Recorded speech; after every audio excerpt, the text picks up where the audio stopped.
तो अभी हमारे साथ जुड़ेंगे मोहम्मद काजिम, जो कि हेड मास्टर है गवर्नमेंट मिडिल स्कूल हिंदुरमान ब्रोक के। सर, हमारे चैनल पे मैं आपका स्वागत करती हूँ। सर, पहले तो आप हमें ये बताइए, इस जगह पे आपका सर्विस कितना साल का सर्विस हुआ है अभी तक?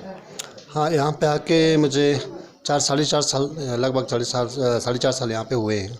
सर, आपको एज ए टीचर यहाँ पे स्कूल पे एज ए टीचर और यहाँ पे कनेक्टिविटी भी हमें देखने को नहीं मिल रहा है, तो 4 साल में आपका ये 4 साल का ये कैसा रहा? किन किन मुश्किलात का सामना आपको करना पड़ा एज ए टीचर यहाँ स्कूल पे?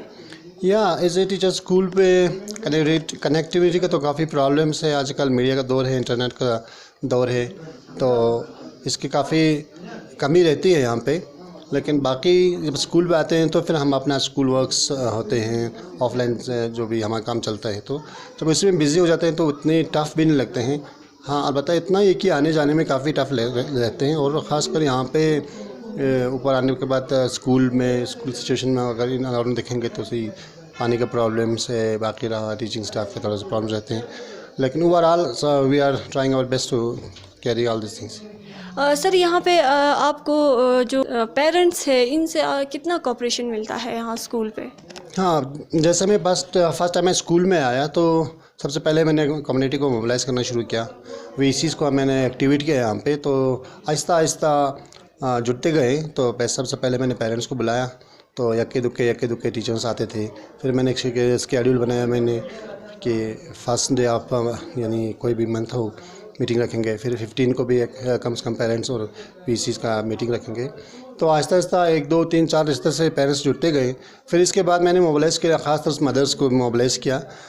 तो मदर्स काफ़ी हद तक जल्दी समझ गए, पेरेंट्स के मुकाबले में वो लोग इंटरेस्ट लिए, तो काफ़ी हद तक उन्होंने साथ दिया हर चीज़ में। यहाँ पे हमारे ग्राउंड्स का लेवलिंग का मसला था, जहाँ पे रॉक्स थे इनको हमने हटाया। काम किया हमने अपने टीचर स्टाफ के साथ भी काम किया।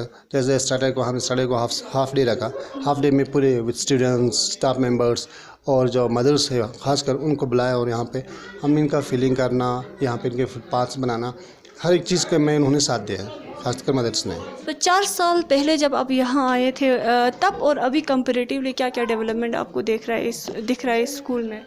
4 साल पहले जब मैं यहाँ पे आए तो फर्स्ट टाइम जब मैंने यहाँ स्कूल में देखा, तो सबसे पहले तो जब कोई भी टीचर आते हैं तो पहले ऑफ़िस जाते हैं।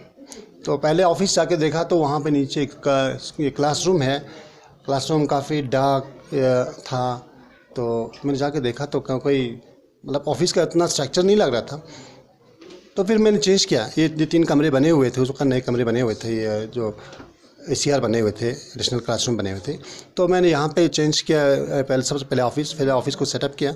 फिर इसके बाद आहिस्ता आहिस्ता ग्रेजुअली मैंने बाकी क्लासरूम्स को इस तरह से बनाना शुरू किया। उनके खिड़की दरवाजे जो फ़ंड्स आते हैं, हमारे स्कूल के फ़ंड्स आते हैं, 15,000 20,000 का ये फ़ंड्स आते, तो इन्हीं से मैंने इनको मेंटेन करना शुरू किया। और इस तरह साथ साथ इनरोलमेंट में जैसे कि पहले तो 10-12 बच्चे थे कुल। इसके बाद आहिस्ता आहिस्ता एक्टिविटी बेस्ड बनाया बच्चों को, यानी जो लर्निंग एक्टिविटी बेस्ड बनाया। टीचर्स को अभी मोबिलाइज़ किया। आहिस्ता आहिस्ता ग्रेजुअली बढ़ते गया, तो जितने भी स्टूडेंट्स थे इस गांव में, जितने भी स्टूडेंट्स हैं उनको यहाँ पे इनरोल करने की कोशिश किया। जितने भी स्कूल आंगनवाड़ी सेंटर्स में होते थे, हमने कहा कि जो भी बच्चे हैं स्कूल में यानी विद इन विलेज में, उन सबको स्कूल भेजो, चाहे को वो स्कूल में इनरोल हो या ना हो, कम से कम वो आहिस्ता आहिस्ता उनको वो एक सिलसिला बन जाए स्कूल आने का। तो आहिस्ता आहिस्ता इनरोलमेंट बढ़ते गया। तो क्या हुआ कि जितने भी स्कूल में निकले, कम्युनिटी में जितने भी बच्चे हैं वो हमने यहाँ पे इनरोल करने की कोशिश की, ताकि कोई भी यहाँ से आउट ऑफ विलेज न जाए, इसकी कोशिश की हमने। सर, आज जो ये 17,000 फीट का जो ये इसमें बहुत सारे इक्विपमेंट्स यहाँ पे हम देख रहे हैं, फैसिलिटीज़, तो इन चीज़ को कैसे यूटिलाइज़ करें और आगे क्या क्या इन चीज़ को यूटिलाइज़ कैसे करें, इस चीज़ का आपका फ्यूचर प्लान क्या है स्कूल को लेकर? या 17,000 फीट फाउंडेशन से पहले भी हमने, जिस वक्त ये लोग मैपिंग कर रहे थे, 17,000 फीट फाउंडेशन स्कूल्स की मैपिंग कर रहे थे, उन्होंने यहाँ पे एक लाइब्रेरी सेट किया। ये आप देख रहे हैं, ये लाइब्रेरी है। सबसे पहले इनका ये चीज़ था इनका। तो उनका मेन वही था कि बच्चों का रीडिंग हैबिट्स को बनाना, रीडिंग कैपेसिटी को बनाना। हाँ, तो इससे काफ़ी लाभ मिलता था बच्चों को, थोड़ी सी इनमें हेल्प हो गई। तो इसके साथ साथ अपनी डिपार्टमेंट्स को से यानी अपनी डिपार्टमेंट्स को भी हमने काफ़ी कन्वे किया। तो इसके बाद अब मैंने यहाँ पे डिजिटल ये क्लासरूम यहाँ पे बनाया, ये क्या बोलते हैं जिसको CAL बोलते हैं क्लासरूम्स, हाँ। तो जिसमें प्रोजेक्टर लगे हुए हैं, आपका स्मार्ट बोर्ड लगे हुए हैं, तो इसमें 3 कंप्यूटर भी लगे हुए हैं। हमारे नेक्स्ट क्लासरूम है उसमें हमने सेटअप किया था, उन दिनों हमने यहाँ पे रखे हुए थे, तो इसको अभी चेंज किया। इसके ये भी इक्विपमेंट्स हमारे पास आ गए। इसके साथ साथ हमने इनको भी यूटिलाइज़ करना शुरू किया बच्चों को। जैसे कि आपने प्रोग्राम्स देखे, सभी इन्हीं टेक्नोलॉजीज़ की वजह से है, जिसमें करने में हर एक चीज़ करने में काफ़ी सहायता होती है। इसके बाद ग्रेजुअली 17,000 फीट फाउंडेशन वालों ने यहाँ पे प्लेग्राउंड सेटअप किया। फिर इसके बाद इस साल उन्होंने डिजिटल लाइब्रेरी, इसके बाद इसके साथ साथ उन्होंने क्लासरूम्स में फर्नीचर्स का यानी इक्विपमेंट्स हमें प्रोवाइड किया। तो इस डिजिटल लाइब्रेरी के थ्रू जब मैंने पहली बार बच्चों को मैंने ऐसे ही छोड़ दिया इसमें कि हाँ भाई ये चीज़ है, ये चीज़ है, अपना अपना पासवर्ड है, इनका अपना ID है, तो उनको दे दिया। इसके बाद फिर मैंने आराम से इनको ऑब्जर्व किया, तो पता चला कि ज़्यादातर बच्चे जो है ज़्यादा इंटरेस्ट लेते हैं, क्योंकि इसमें ऐसा नहीं है कि जैसे हम कोई स्मार्टफोन बच्चे के हाथ में दे देते हैं तो अपने इस टॉपिक से बैठ के वो बाकी चीज़ों को भी ध्यान भटक जाते हैं। लेकिन ऐसा इसमें सिस्टम कोई है नहीं, इसमें कंटेंट रिलेटेड है, उसी कंटेंट को ही इसको पढ़ना है। पहला सब्जेक्ट जैसे पहला चैप्टर उसने पढ़ा, जब तक पहला चैप्टर कंप्लीट नहीं होता तब तक उसका दूसरा चैप्टर खुलता ही नहीं। तो ये एक चीज़ है, एक सिस्टम है जो आहिस्ता आहिस्ता टीचिंग्स में या बाकी चीज़ों में भी ज़्यादा यानी असर हो सकता है। इतने दूर जहाँ पे कनेक्टिविटी भी नहीं है और लोग मतलब ज़्यादा से ज़्यादा मतलब इन चीज़ को अवॉइड करने की कोशिश करते हैं कि हमें वहाँ ट्रांसफ़र ना हो, इतने दूर ना हो। अपने 4 साल अपना सर्विस दिया, मैं समझती हूँ आप सिंसियरिटी और बाकी टीचरों के लिए आप एक मिसाल है। तो सर बाकी टीचरों को आप एज ए टीचर क्या मैसेज देना चाहेंगे? या जहाँ तक पोस्टिंग की बात है, जहाँ तक मुझे नहीं लगता कि पोस्टिंग से कोई फ़र्क पड़ने वाला है अगर खुद में सिंसियरिटी हो। जैसे कि मैं यहाँ पे आया, मैं यहाँ पे 60 किलोमीटर यानी बाज़ार से यहाँ 10 किलोमीटर, वहाँ से पानीखत 60 किलोमीटर है, तो 70 किलोमीटर दूर मैं यहाँ पे पहुँचा हूँ। तो मैंने ये कभी नहीं सोचा कि मैं यहाँ पे पोस्टिंग हो अगर से दूर हुआ हूँ। मेरे माइंड में एक ही चीज़ रहता है कि भाई मेरा जॉब है, मेरा प्रोफेशन है, मेरे प्रोफेशनसी सही होनी चाहिए। जितना हो सके तो हम यहाँ पे टाइम लगा देते हैं। अभी आपने देखा इस जो इवेंट को हम ऑर्गेनाइज़ किया, मतलब ये गांधी जयंती था, इसके बाद संडे था, हमने गांधी जयंती भी यही बनाया। एक आधे घंटे का हमने प्रोग्राम रखा बच्चों को, भाई आज ये डे है तो इसके बाद ये करेंगे। संडे को भी मैंने अपने टीचर्स को बुलाया, वो लोग भी बड़े शौक से यहाँ पे आए। सुबह 8 बजे से लेकर शाम के 6 बजे तक इन बच्चों के साथ लगा रहा। तो आज ये हमारा जो प्रोग्राम जो है वो आप मुझे लगता है काफ़ी हद तक सक्सेसफुल हुआ है। मुझे भी अपनी ऊपर विश्वास हुआ कि इन बच्चों के वो उस कार्यक्रम को देख के। तो मैं सोचता हूँ कि जब किसी प्रोफेशनसी में आए हुए हैं, प्रोफेशन को आपने अपनाया है, तो उसी के साथ लगाव होना चाहिए। जब तक लगाव नहीं होगा तब तक कोई भी पॉसिबल नहीं है।